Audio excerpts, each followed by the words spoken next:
Di zaman Nabi Musa, di zaman Nabi Isa, di zaman Nabi Muhammad, Rasulullah di dunia ada wujudnya nggak? Ada saat itu. Wujudnya siapa? Ya Nabi Musa, ya Nabi Isa, ya Nabi Muhammad. Isa adalah Tuhan dalam bayangan manusia. Akulah jalan kebenaran. Tidak ada seorang pun bisa sampai kepada Allah Bapa kecuali lewat aku. Kata Guru Krishna, berbakti kalian kepadaku bukan dihitung berbakti kepada dewa, tapi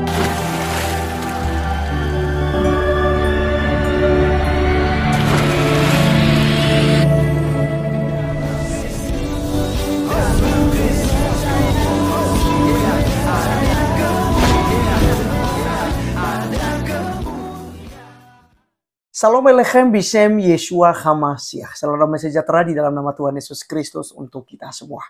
Teman-teman sekalian, pada video kali ini kita akan mendengarkan Ustadz Mr. TM yang sangat kritis teman-teman sekalian mengenai keimanan Islamnya. Di mana teman-teman sekalian dia berkata bahwasanya apa yang kamu saksikan dalam syahadatmu ya. Aku bersaksi tetapi kamu tidak melihat wujudnya, begitu ya. Jadi dia sangat kritis ini dan dia minta semua para ulama, para Ustadz bahkan Majelis Ulama Indonesia juga dimintanya untuk memberikan penjelasan ini. Ya ada banyak yang marah, kemudian dia katakan kalau memang marah silakan berdiskusi uji materi bersama dengan saya. Dan yang menarik dalam pembahasannya kali ini teman-teman sekalian, dia membahas tentang Yohanes 14 ayat 6. Di mana semua kitab suci, semua para nabi, semua para rasul tidak ada yang berani berkata akulah jalan kebenaran dan hidup. Hanya Yesus Kristus yang berani berkata demikian. Kenapa? Karena Yesus Kristus adalah wujud daripada gambar Allah Bapa yang bisa dilihat, yang bisa diraba, dan melalui kematiannya ya saya dan teman-teman semua beroleh kehidupan yang kekal. Oleh karenanya kita dengarkan dulu apa yang disampaikan oleh Mr. TM berikut ini. di zaman Nabi Musa, di zaman Nabi Isa, di zaman Nabi Muhammad, Rasulullah di dunia ada wujudnya nggak? Ada saat itu. Wujudnya siapa? Ya Nabi Musa, ya Nabi Isa, ya Nabi Muhammad. Isa adalah Tuhan dalam bayangan manusia. Akulah jalan kebenaran. Tidak ada seorang pun bisa sampai kepada Allah Bapa kecuali lewat aku. Kata Guru Krishna, berbakti kalian kepadaku bukan dihitung berbakti kepada dewa, tapi kalian berbakti kepadaku sama berbakti kepada Yang Maha Kuasa. Bukan lagi berbakti kepada manusianya ya, tapi kau berbakti kepadaku sama berbakti kepada Tuhan itu sendiri. Sinonim nggak dengan bahasa Nabi Isa tadi? Demikian juga Nabi Muhammad. Sungguh aku ini Allah. Sembahlah aku dan dirikan salam untuk menyatu. Aku yang mana nih? Kalau di di konteks bahasanya, akunya aku Allah. Tapi di saat itu, real time-nya saat itu, yang ngomong itu siapa? Maka agama apapun yang samawi, di situ menerangkan wujudnya Allah adalah manusia. Wujudnya toh, mereka bingung. Aku ciptakan Adam berdasarkan serupa dengan wujudku, betul nggak? Itu wujudnya toh. Iblis bingung. Kenapa? Melihat yang wujud gengsi. Padahal dia lupa di balik Adam ada nur Allah yang ditanam di situ. Kalau sujud kepada manusianya, zahir ya. Tapi sebetulnya bukan itu. Kalau sujud kepada nur Allah itu, bukan pula kepada nurnya, tapi kepada Allah, enggak? Tapi kan ada nur Allah tanam di situ. Sebetulnya disuruh sujud kepada Adam itu sudah sujud kepada Allah sendiri, paham? Itulah gengsinya Iblis. Aku from fire. Makanya nggak mau dia. Aku lebih tinggi, lebih mulia. Wah sudah ya. Betul nggak? Kalau kau lihat ada manusianya, dia cuma bangkai, bodoh-bodoh saja itu. Tapi di balik itu ada nur Allah yang tanamkan, betul nggak? Dan siapa yang menanamkan nur Allah itu? Ya Allah sendirilah. Ada Allah, ada nur, baru mewujud, betul nggak? Nah sekarang ini dia. Trinitas. Ada wadahnya ini, ada isinya, dan ada yang memberi isi tadi, betul nggak? Ini wujudnya, ya toh? Ini adalah nabinya. Ini dalamnya adalah berlapis-lapis sama ini ya. Ini adalah Rasulullah. Ujungnya Rasulullah siapa? Yang sumbernya ini, isinya itu. Allah. Itulah Trinitas. Sama nggak semua agama? Sama. Guru Krishna, Atman, Tuhan. Guru Siddhartha Gautama, Buddha, Tuhan. Guru Isa, Roh Kudus, Allah, Bapa. Nabi Muhammad, Rasulullah, Allah. Nah sekarang, ada. Kalau nggak ada ininya, itu namanya bukan agama. Itu namanya privat kepribadian. kursus halal haram. Dogma buntu.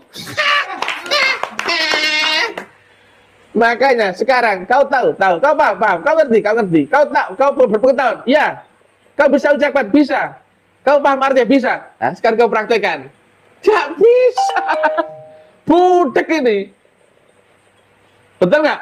Syahadat itu bunyinya bersaksi. Nah, bersaksi itu apa? Di alam manusia kita, di manusia loh ya, di nyatanya, bersaksi itu melihat dengan kronologi. Yang kau lihat apa? Ya pasti wujud lah. Masa kau lihat bunyi? Masa kau lihat rasa? Betul nggak? Betul. Dan Allah ya, secara dalil, ada nggak sifat wujudnya? Ada. Cocok nggak melihat bersaksi dan wujud? Cocok. Yang budak ini kan dia nggak tahu ini semua. Akhirnya apa? Ini yang meluter. Ya enggak? Budak semua itu. Kan udah bilang, gak mungkin ada yang nongol biar sebatang hidungnya aja. Ekornya pun enggak ada yang nongol. Yang marah banyak nggak? Banyak. Yang jujur banyak nggak? Banyak. Tapi ada nggak yang nongol menjelaskan ini? Nggak ada. Saya kamu mulai kapan? 3 tahun kan? Tahu. 3 tahun bukan waktu sebentar loh ya. Saya dewasa musik, mui nggak? Diawasi. Dewasa intelijen nggak? Diawasi. Dewasa orang kampung nggak? Diawasi. Dewasa oleh matamu nggak? Kau pun melihat, tapi kan nggak bisa apa-apa. Karena saya ilmiah, kau dasarnya keyakinan. Tinggal mana? Ayo polisi misalkan. Apakah polisi dan hukum memperkarakan keinginan? Apa dipidana keinginan itu? Pendapat dipidana kan? Angan-angan dipidana kan? Tidak. Yang dipidana adalah yang sesuai dengan hukum dunia. Kenyataanmu barang buktinya itu dipakai acuan. Manusia apa hewan itu? Manusia. Hewan ada nggak yang dipidana polisi? Saya tanya. Tidak. Betul nggak? Insya Allah ya. Biar menggung. Polisi tidak pernah mempidana anjing. Betul nggak? Ya. Yang dipidana polisi adalah manusia yang berakal. Berdasarkan praktek kenyataannya. Barang bukti. Betul nggak? Jangan kau bermodalkan pendapat kamu di sini. Janganlah. Ya nggak? Aku berpendapat praktek syahadat adalah mengucapkannya saja. Loh, kok pendapat?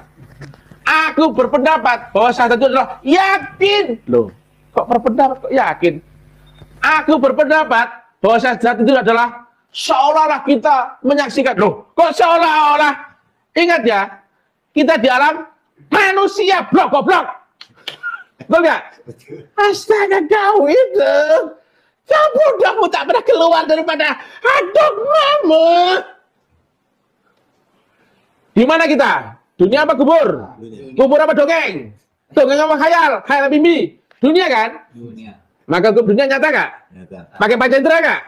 Pakai akal nggak? Pakai. Maka kita membahas di dunia harus pakai akal, harus pakai panca indera, betul nggak? Betul.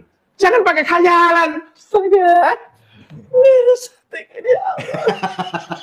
Ulama-ulamanya, aduh, goblok, aku malu.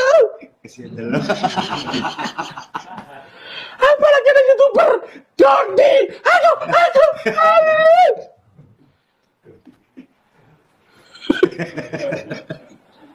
Dalam hal ini pikirannya Dodi, tolong. Ya, di dunia. Ya, kita di dunia. Bunyinya syahadat apa? Aku bersaksi. Berarti prakteknya apa? Menyaksikan, bukan yakin, bukan percaya, bukan membayangkan, bukan angan-angan, bukan pendapat. Aduh. Tapi nanti lain lah. Ini baru ke ini apa? Filosofinya dulu aja lah. Karena terlalu berat sih. Ngadawi bocil goblok. Otaknya segini aja loh. Mereka punya otak, tapi diganti sama dengkul itu. Otak diisi pasir ya, ganti otaknya taruh dengkul itu. Ya, paham ini di dunia loh ya. Kecuali kau dalam mimpi bebas. Kau bilang kau jadi Spiderman, boleh gak? Sembarang. Kau bisa jadi 7 dari 8, boleh gak? Sembarang. Kita di dunia bro. Patokannya dunia apa? Akal dan panca indera, betul gak? Maka harus logis gak? Logis. Harus ilmiah. Dunia. Ilmiah. Karena apa? Yang diuji adalah barang bukti, kenyataan. Pernah nggak kau bermimpi misalkan ya? Kau cerita sama mimpimu, sama istrimu, aku tadi bermimpi kawin lagi. Ya. Kamu dan istrimu nuntut nggak ke polisi? Kau dihukum? Aku nggak rela aku. Suamiku mengkhianatiku. Di mana Bu? Di mimpinya. Bu, ini dunia. Ya enggak loh? Kenapa ibu emosi sama dia? Itu kan cuma mimpi suami kau saja, tahu nggak? Bisa kena undang-undang dunia kalau begitu? Tidak bisa. Nggak diakui, betul nggak? Pak, aku nggak terima sama Allah yang bisa menyakitkan. Kenapa saat tadi bilang menyaksikan yang wujud? Aku nggak mau, Pak. Ini penistaan agama. Pendapatku, Pak. Jangan bilang gitu. Angan-anganku nggak sampai itu, Pak. Keyakinanku. Loh, kok pendapat? Loh, kok angan-angan? Loh, kok keyakinan? Loh, kok pengetahuan? Makanya saya persilakan. Laporlah polisi. Paham kau? Oke, teman-teman sekalian, itulah yang kita sudah dengarkan bersama dari Mr. TM, dan ini hal yang luar biasa sekali yang disampaikan oleh beliau ya. Teman-teman sekalian, yang menarik tadi di awal dia bahas tentang Yohanes 14 ayat 6 ya. Di mana perkataan itu hanya Yesus Kristus yang berani mengucapkan itu. Bahkan bukan hanya itu, teman-teman. Yesus berhak mengampuni dosa. Markus pasal 2 ayat 5 berkata, "Hai anakku, dosamu sudah diampuni." Yang adalah manusia biasa itu tidak mungkin menyampaikan hal itu dan tidak punya hak di situ. Tetapi Yesus ya menghapus dosa, mengampuni dosa. Kenapa? Karena Dia adalah Allah, Sang Firman yang telah menjadi manusia. Ya, teman-teman, mari kita buka diri. Kalau Yesus terkemuka di dunia dan di akhirat, Yesus katakan dalam kitab Wahyu pasal 1 ayat yang ke-8, "Aku adalah Alfa dan Omega, yang awal dan yang akhir, yang sudah ada, yang maha kuasa." Ya, Yesus mengklaim dirinya demikian. Kenapa? Karena Dia itu adalah Allah. Ya. Jadi teman-teman sekalian, ketika Anda mendengarkan tentang Tuhan Yesus Kristus, mari buka diri Anda, pahami dengan baik, terimalah dengan iman. Maka Anda akan mengerti karya Allah yang ada di dalam Kristus Yesus. Kenapa Yesus harus mati di atas kayu salib untuk mengorbankan dirinya, memberikan darahnya untuk pengampunan dosa. Itu ada korelasinya dari perjanjian lama. Karena tanpa penumpahan darah tidak ada pengampunan dosa. Tapi darah binatang yang dikorbankan setiap saat dan setiap tahun, itu tidak dapat menghapuskan dosa untuk selama-lamanya. Tetapi darah Yesus Kristus di atas kayu salib satu kali untuk selama-lamanya. Barang siapa yang percaya kepadanya tidak binasa, melainkan akan memperoleh kehidupan yang kekal. Baik teman-teman sekalian, sekian video kali ini dan sampai ketemu di video berikutnya. Tuhan Yesus memberkati kita semua. Salam.